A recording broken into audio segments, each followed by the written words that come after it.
लेकिन भिक्षुणी संघ को खत्म करने में किसने काम किया? दूषित मानसिकता ने काम किया।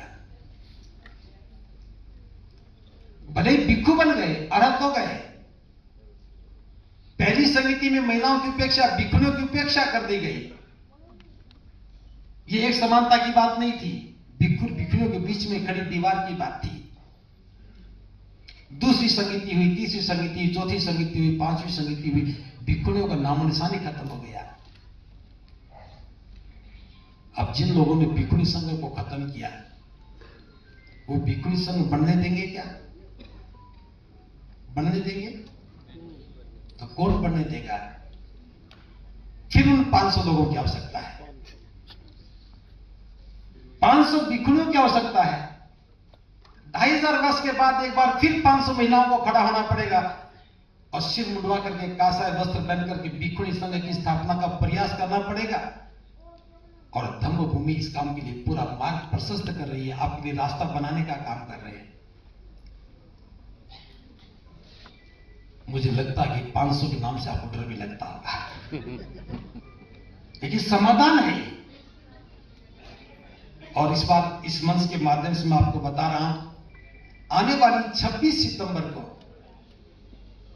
भिक्षुणी संघ डे है।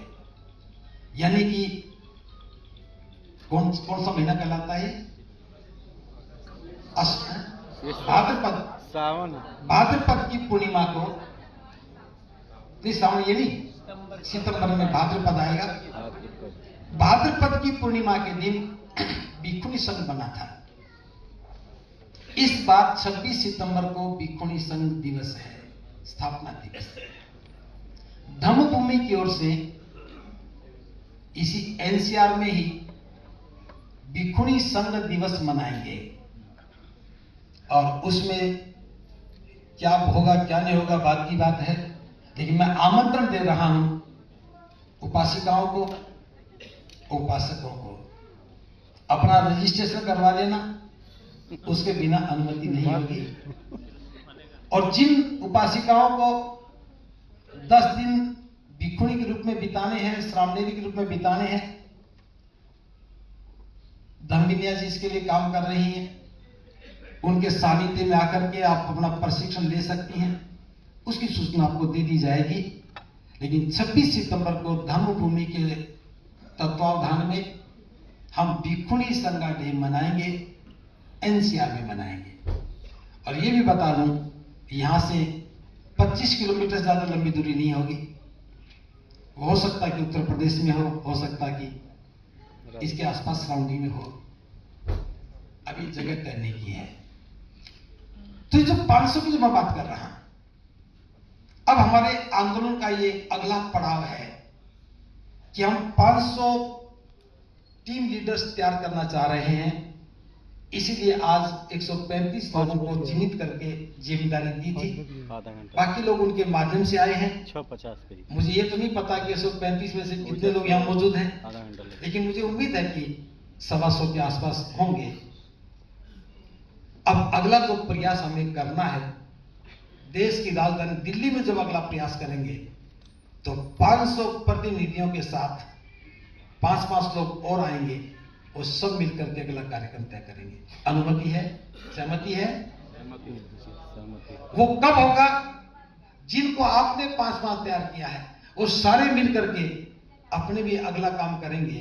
तो हम 1 वर्ष के अंदर अंदर पूरे देश में 500 प्रतिनिधि खड़े करके उन्हें प्रशिक्षण देंगे। और वो जीवन निर्माण जो है, जो मैं बताना चाहता हूं, वो जीवन निर्माण भवन निर्माण वाला नहीं है, सोच में बदलाव होना है। हम अभी तक बोध क्यों नहीं बन पाए? मुझे बहुत बारी बात सोचने को विवश करती है कि हम सभी लोग बाबा साहब के अनुयायी 14 अप्रैल को जी जान से जयंती मनाते हैं, हर चौराहे पर बाबा साहब की मूर्तियां लगाते हैं। अगर मूर्ति कहीं से कोई खंडित हो जाए तो एक बहुत बड़ा जन आंदोलन खड़ा हो जाता है। लेकिन बाबा साहब के अनुयायी बाबा साहब के लक्ष्य को कैसे भूल गए? बाबा साहब जो करना चाहते थे उसको कैसे छोड़ दिया? हम सिर्फ बात ही करते रहे, जो आंदोलन है जीवन निर्माण का, ये बाबा साहब की बौद्ध में भारत की परिसंकल्पना को मूर्त रूप देने के लिए सबसे महत्वपूर्ण है। हमें अपना मानसिक विकास करना है। मैं बौद्धिक विकास की बात नहीं कर रहा हूं। बौद्धिक विकास तो आप सबका हो चुका है।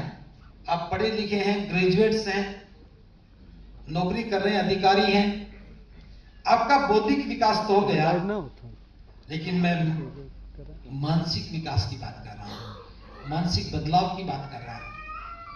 हम ठीक से समझना शुरू करें हम कैसे, जैसे बाबा साहब कहते हैं कि मैं बुद्ध को इसलिए पसंद करता हूं, इसमें 5 बातें बहुत सुंदर हैं। इसमें समता है, बंधुता है, करुणा है, स्वतंत्रता है और न्याय की अवधारणा है। मैं पहली 2 बातों पे बात करूं। इसमें समता है, यानी कि समानता है। जब तक हमारा मन इस समानता को स्वीकार नहीं करेगा,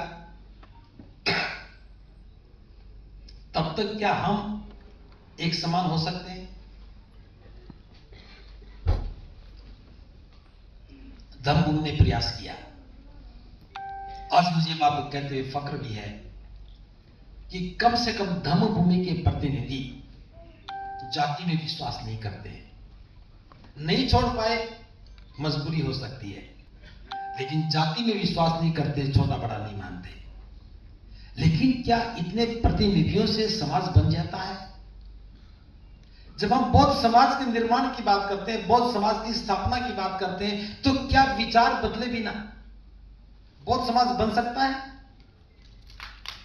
हमें सिद्धांत को अंगीकार करना होगा कि मानव मानव एक समान है और जाति जो व्यवस्था है ये असमानता को बढ़ावा देने वाली है।